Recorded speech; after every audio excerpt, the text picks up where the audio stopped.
first, I'd like to say that I'm not a historian of migration or immigration. Perhaps by my own experiences, having migrated several times, I've picked up on that a little bit, but also because of the great opportunity that I have found in Orlando to witness an incredible migration phenomenon, which was referred to before by my colleague in Gainesville, Efraín Barradas. I would like to start with Ponce de León and also end with Ponce de León.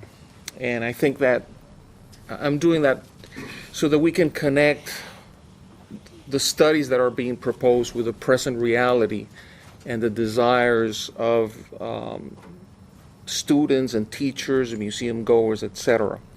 So don't let me forget to close with Ponce de León. As a child, I also went to the Fountain of Youth. My father took me.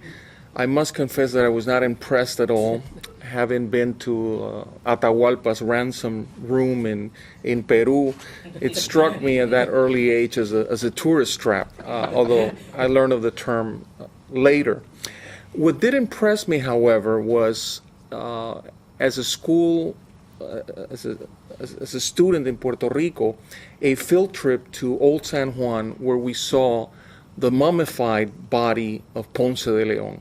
And that is the big difference between the phony and the genuine. That really inspired me, and to this day, having not seen that mummy in a long time, is still very vivid in my mind.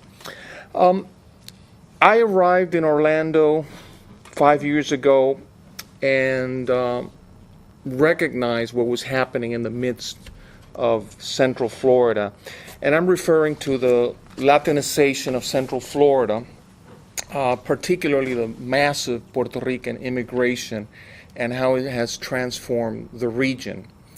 And the many opportunities that offers. It felt like walking into a laboratory occurring right before my eyes. And even though my field really is Caribbean and Cuban history, I sort of felt forced to participate in at least stimulating some initial research in about that topic. Now, there are 350,000 Hispanics, half of them are Puerto Rican, just in Orange and Osceola County. And this is a very recent development. Some of the things that I find interesting is that there's no experience like that.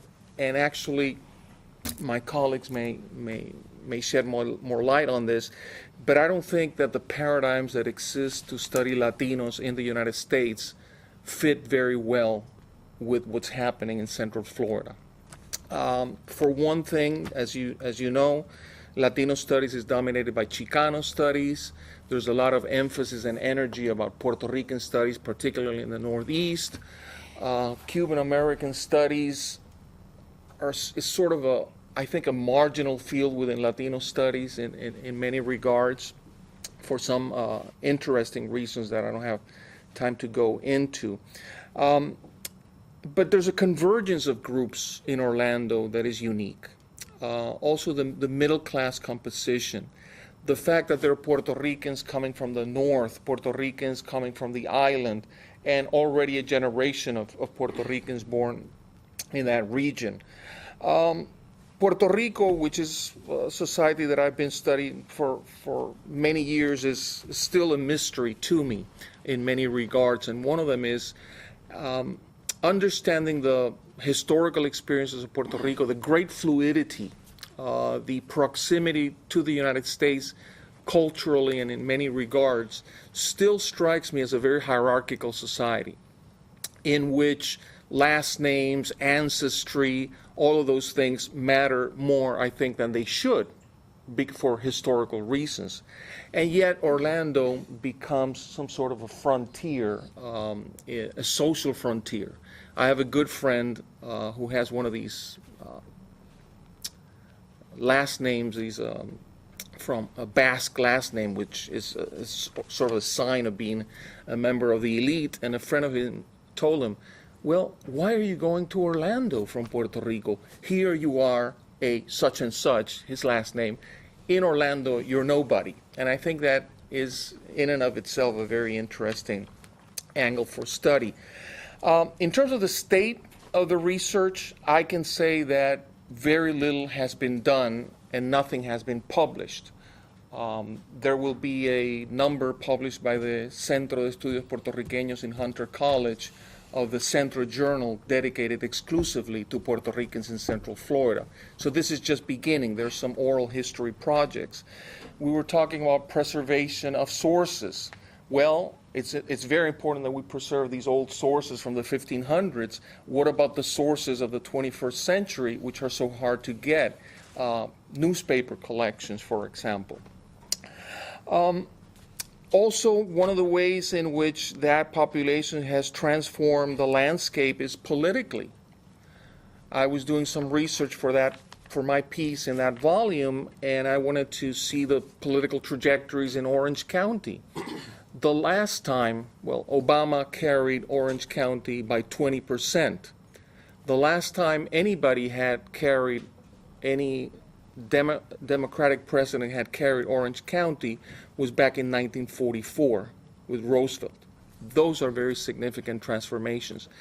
And I'm going to dare say something that my Miami-focused colleagues may disagree or have another opinion, but I think this transformation that we're seeing and the political power of the Puerto Ricans in Central Florida may have already neutralized what was a very powerful Cuban Republican vote in South Florida. Now, lastly, I want to close back to Ponce de Leon. And it's very hard to relate what I'm presenting with Ponce de Leon, but I just want to show you how there's always a connection. And historians, we're always looking for these connections. If they don't exist, we make them up. But in this case, it's a real one. And it has to do with a movement out in Brevard County led by a teacher or a community college professor, I forget, to erect a statue to Ponce de Leon as the first Latino in the United States, which I think it's very interesting connection because it tells us of that growing population and their desire to connect to a history, although calling Ponce de Leon the first Latino may be a little bit of a stretch.